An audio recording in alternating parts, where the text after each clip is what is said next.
Bien, chiquillos, vamos a partir con la tercera clase que tiene relación con el sistema de salud chileno.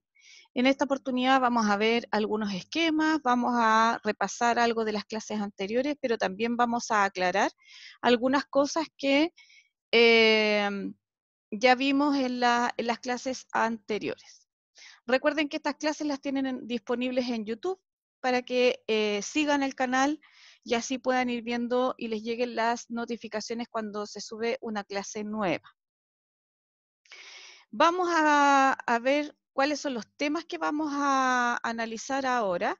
La primera es la definición del sistema de salud, que eso ya lo vimos, los actores involucrados, algunos ya los vimos, la estructura, el mensal propiamente tal, los objetivos sanitarios y estratégicos desde el 2011 al 2020, que ese es el centro de esta clase.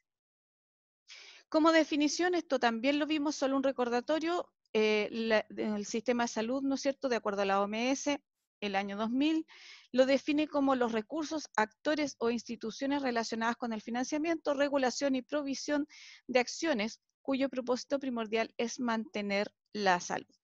Por lo tanto, esta definición ya la conversamos, no me voy a tener mucho más en eso. Sí quiero recalcar un poco cuáles son los actores involucrados dentro de este sistema de salud, donde tenemos más que los hospitales y los servicios de salud.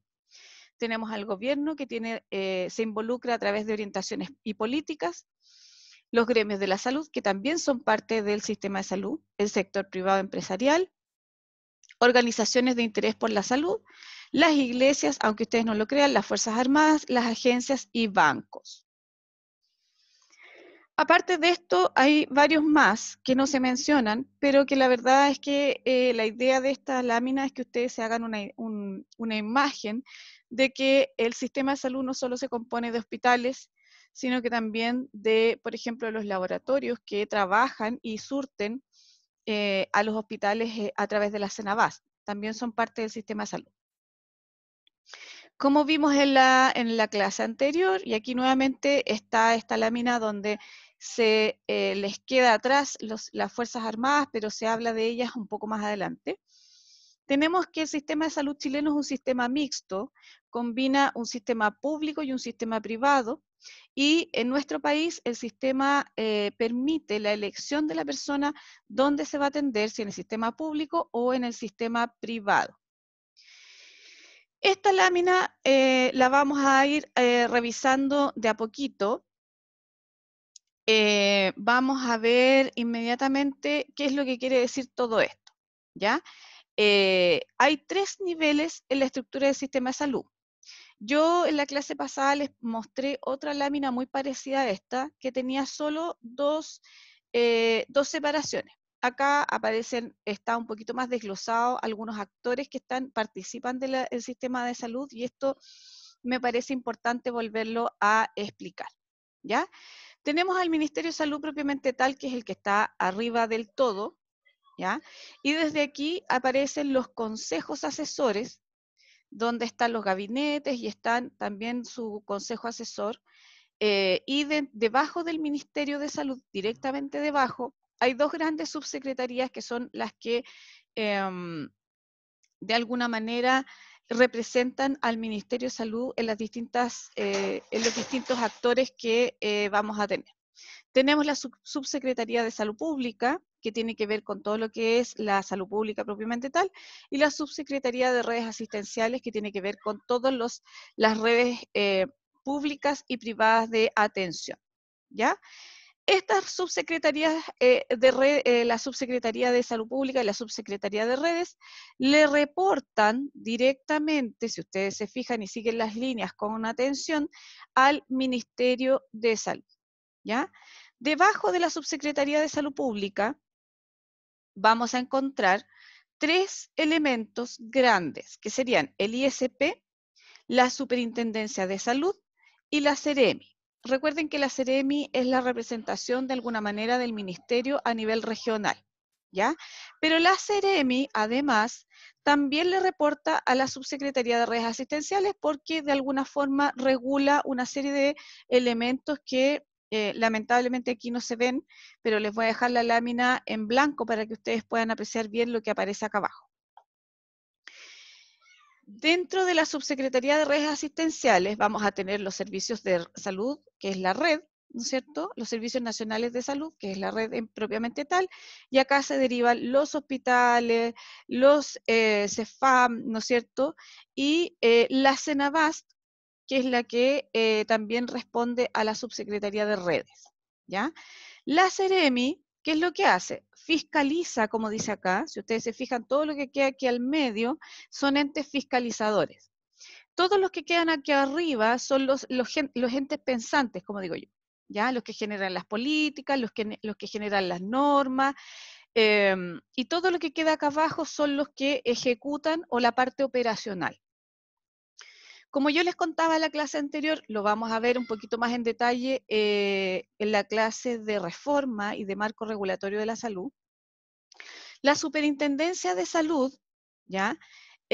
Fiscaliza todo lo que hace el FONASA y lo que hacen las ISAPRES, ¿ya?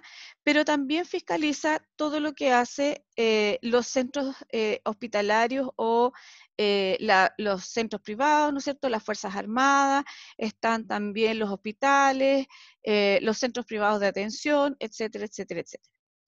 La Seremi regula a nivel técnico nuevamente todo lo operacional, los centros de atención primaria, los hospitales de Fuerzas Armadas, los centros de salud privados, etcétera, etcétera, etcétera. ¿Ya? Y hay otras actividades reguladas que aquí no me recuerdo bien qué es lo que aparece, pero lo voy a dejar en la lámina en blanco. ¿Qué es lo que quiero que aprendan de esta lámina? Que de alguna manera podríamos dividir en 3 niveles nuestro sistema de salud. Uno que es la rectoría, tiene la labor de rectoría, que sería todo lo que está acá arriba, nuevamente les digo, los entes pensantes. Al medio está todo lo que es la fiscalización, ¿ya? Y la ejecución, que es todo el nivel operativo o lo que se hace en la práctica y en la realidad.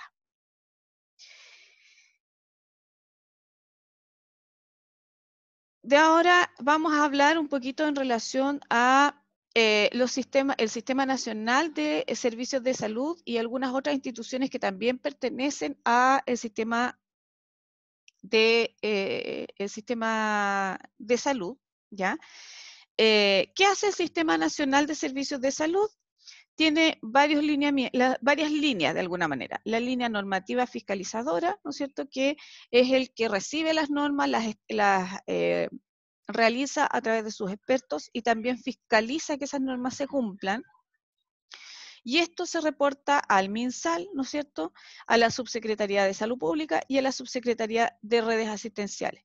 De alguna manera también tiene que ver con la Superintendencia de Salud y el ISP, ¿ya? De acuerdo a esta misma esquema, vamos a tener que hay una línea que regula el Sistema Nacional de Servicios de Salud, que es la línea de la industria de los seguros, donde está FONASA, pero también están las ISAPRES, pero las ISAPRES no las regula el Sistema Nacional de Servicios de Salud, ¿ya? Regula solo el FONASA. Está la línea de suministros, donde tenemos a la CENAVAST, ¿no es cierto? Está la línea de la industria de prestadores asistenciales, ¿no es cierto?, que tiene que ver con dos grandes tipos, o sea, lo vamos a dividir para entenderlo, el tipo de administración, según el tipo de administración, en los municipios, ¿ya? Esto se refiere a la administración, a la gestión del recurso humano, quien paga el sueldo en el fondo, ¿ya? Aquí tenemos los municipios de los centros de atención primaria y los servicios de los establecimientos de servicios de salud. Y los tipos de establecimientos, de acuerdo a los niveles, primario, secundario, terciario, más la red territorial de salud mental. Aquí está como aparte la red de salud mental. Y algunas otras instituciones, como por ejemplo, empresas de administración delegada, la red de salud de defensa nacional, que es la que yo les decía que es como la patita extra, en la tercera patita o el tercer subsistema, donde está el orden público y salud público, que tiene que ver con las Fuerzas Armadas. Esta es otra forma de entender lo que hace el Sistema Nacional de Servicios de Salud y a quién le reporta cada uno de los entes que participan de este sistema, ¿ya? El FONASA igualmente le reporta a la Superintendencia de Salud y al Instituto de Salud Pública. ¿Ya? En el caso de la Cenabás, los municipios, los servicios de salud, también le reporta desde la parte administrativa, ¿no es cierto?, a la Subsecretaría de Redes Asistenciales. Y así se va armando esta red o este sistema que es bastante complejo. Veamos un poquito los establecimientos de atención primaria. Este es como un desglose para que ustedes vayan entendiendo cómo se va articulando los distintos sistemas. Vamos a tener los consultorios generales o los CEFAM, ¿no es cierto? Van a tener los consultorios generales urbanos y los consultorios generales rurales. Esta clasificación es un poco antigua, pero todavía se puede usar en algunas regiones. Van a tener los centros de salud que son un poco más amplios y grandes. Está el Centro de Salud Familiar, el Centro Comunitario de Salud, que es el CECOF, el Centro de Salud Urbano, el Centro de Salud Rural y los Centros Comunitarios de Salud Mental o los COSAM, ¿ya? Esto lo vimos un poco el año pasado, yo les sugiero que lo revisen y lo vuelvan a ver qué se refiere cada uno. De todas maneras, yo les voy a dejar algunos documentitos para que puedan leer al final de esta clase. Los servicios de urgencia, que son los servicios de urgencia de atención primaria, están los SAPU, que muchos de ustedes lo conocen porque muchos trabajan en SAPU, y las postas y estaciones médicas como las postas rurales y las estaciones médicos rurales que son las EMR, ¿ya? Existían antiguamente las estaciones médicas urbanas que eran los antiguos SECOF.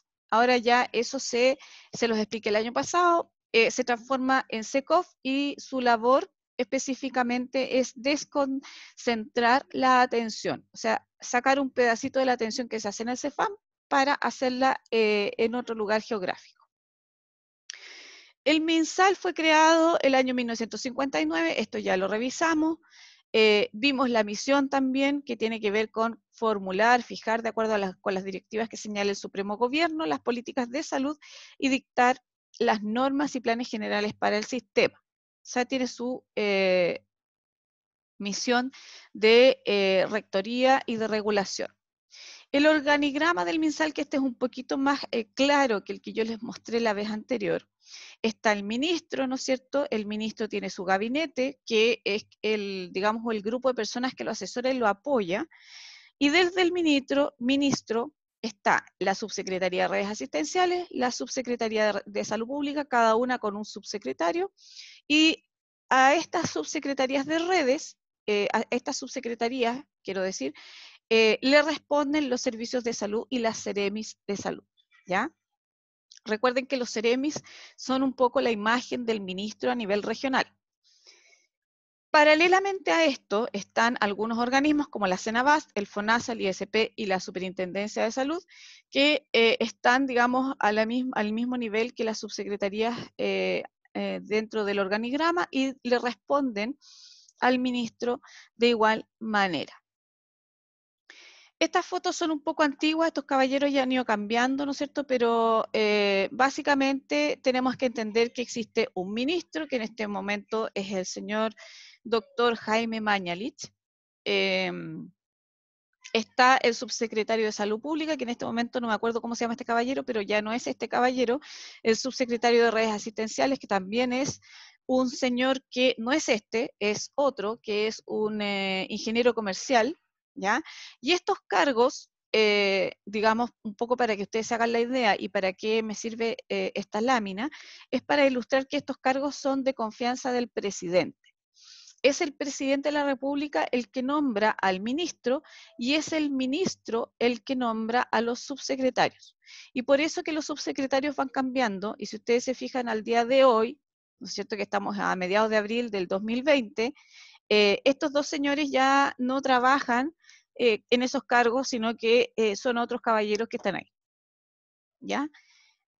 Los objetivos del MinSal, y con esto ya vamos a ir terminando esta clase, que son los objetivos del 2011 al 2020. Les vuelvo a insistir, voy a volver a buscar si es que hay alguna propuesta de objetivos del 2020 a el 2030, si es que están por ahí. Ustedes saben que los objetivos sanitarios nacen un poco desde la encuesta nacional de salud, ya que se hace cada ciertos años, ¿no es cierto? Es un estudio amplio para saber cuáles son los problemas de salud más importantes que se están dando a nivel de la población. Dentro de los objetivos hay 4 objetivos sanitarios importantes, ¿no es cierto? Dentro de ellos está a las metas del Elige Vivir Sano, que este es un programa que el año pasado también lo analizamos, y si no lo analizamos, tengo una clase al respecto, así que se las puedo subir.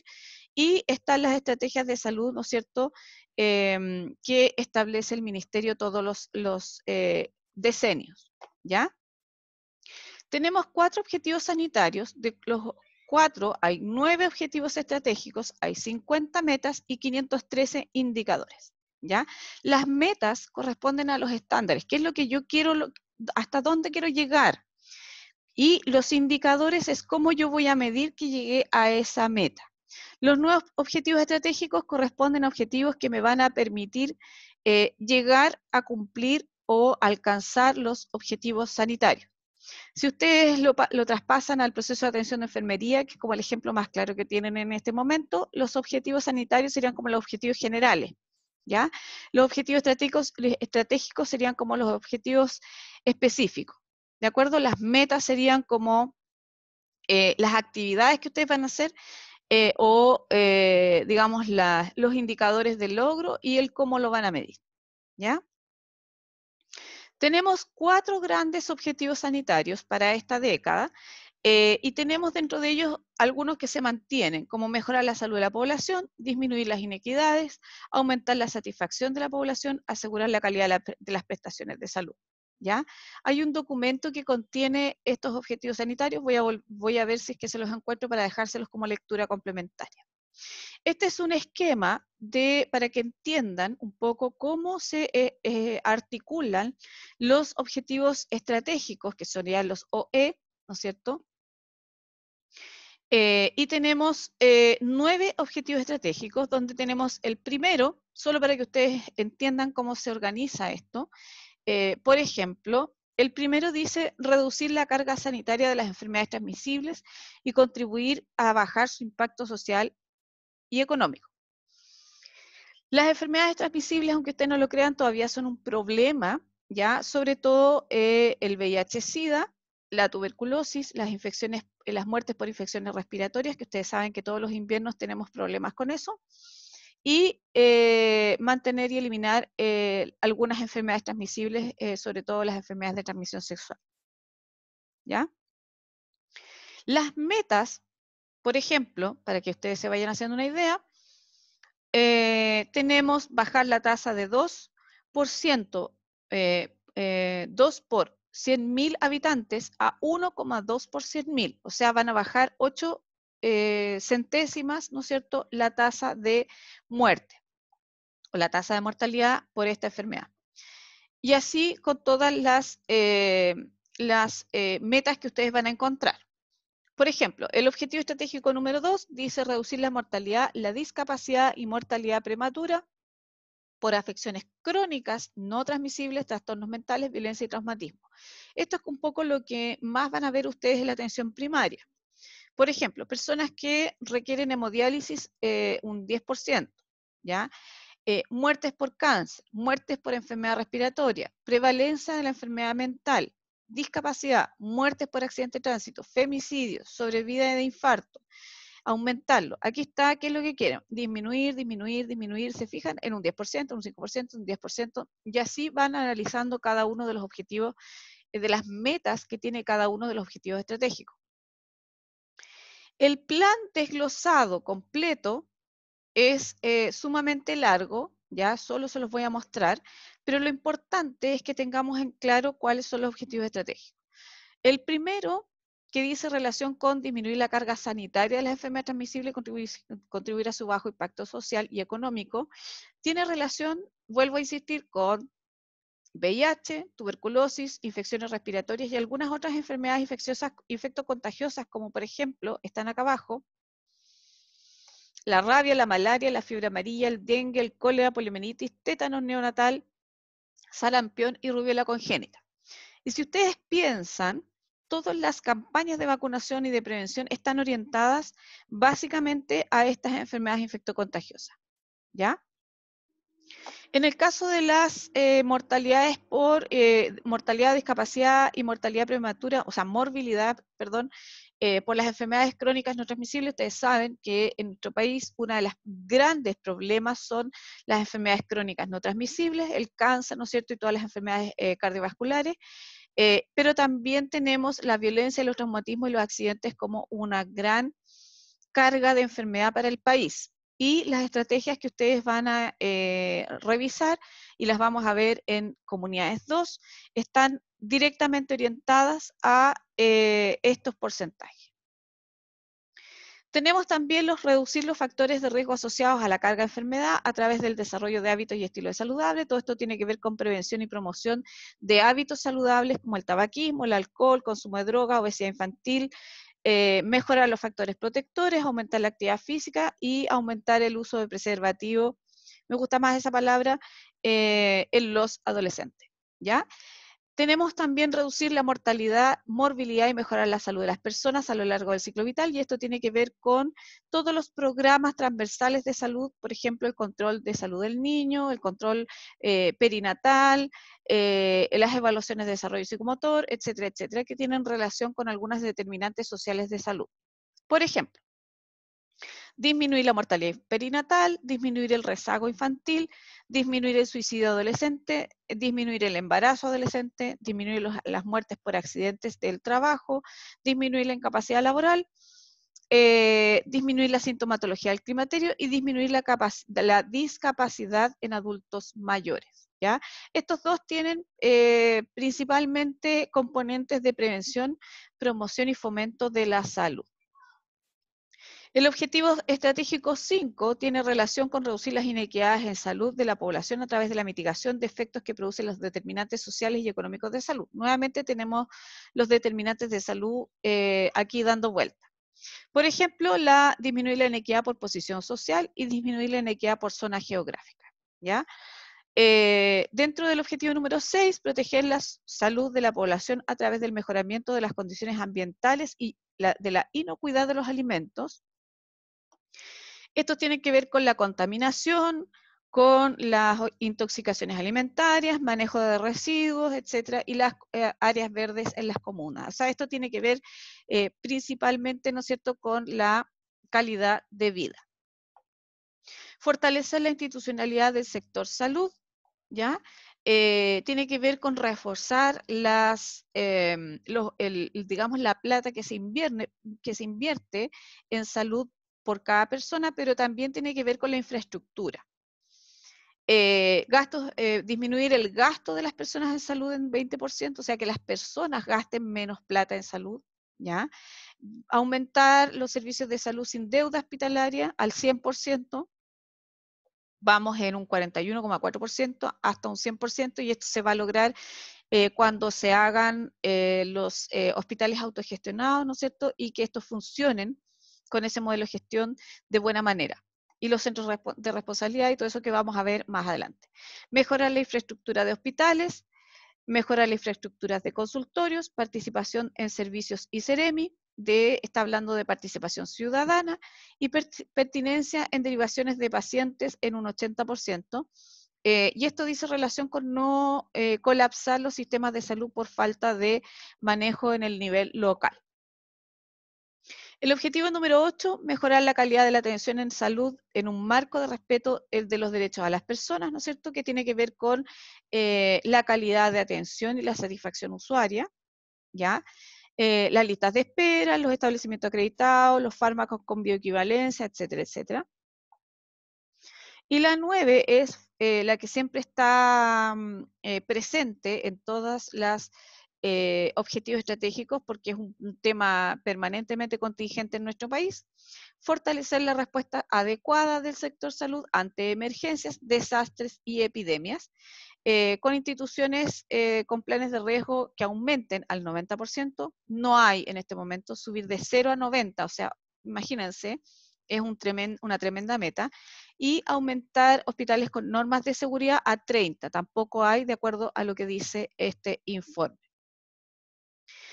Por lo tanto, les vuelvo a indicar que lo que acabamos de ver son los 9 objetivos estratégicos de los 4 objetivos sanitarios. Tenemos 50 metas que algunas las revisamos y vamos a tener 513 indicadores que nos van a permitir medir, ¿no es cierto?, el avance de esas metas. No sé si tienen dudas, chiquillos. Si tienen dudas, por favor, las plantean en los foros, ¿ya? Revisen sus paneles laterales en el aula virtual. Y con esto vamos a dejar hasta aquí la materia para esta semana. Y los voy a esperar en la próxima semana con un poco más de clases en relación a la reforma de salud y también con algunas cosas que tienen relación con los modelos de gestión que se están llevando a cabo en nuestro país. Así que hasta aquí llegamos, chiquillos. Nos vemos en la próxima clase.